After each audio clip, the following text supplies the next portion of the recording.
In the previous video, we created our first Python file, which was hello.py, and we ran it and it produced our hello world. Realize we wrote a print statement. Now this print function helps us to print something to the console. Now the next thing we're going to learn about is the comments. Comments help us to disable parts of our code as well as to explain what some parts of our code do.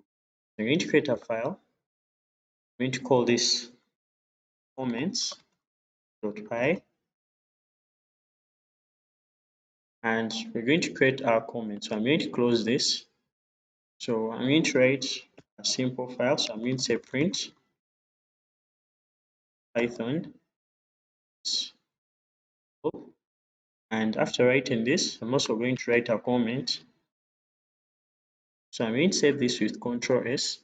And when I save that, I'm going to run by pressing the run button here. I'm going to select run code. This is going to print what we had written in quotes. So right now we see that this line that starts with a pound or a hashtag is left out, and this is a comment. It's not run, it's ignored by the Python interpreter. So we can create various comments. For example, we can write we are learning Python. Then when we save this, we can write another print statement. So we can write this is cool. We can save this.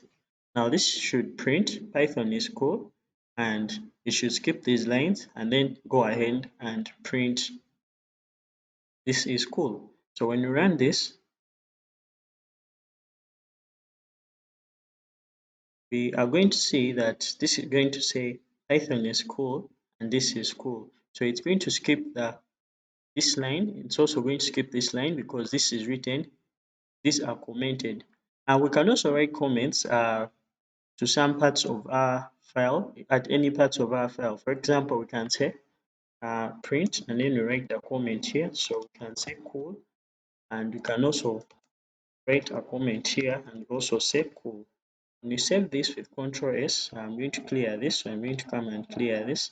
I'm going to run again, and when I run again, I'm going to run the code and you see that this is cool.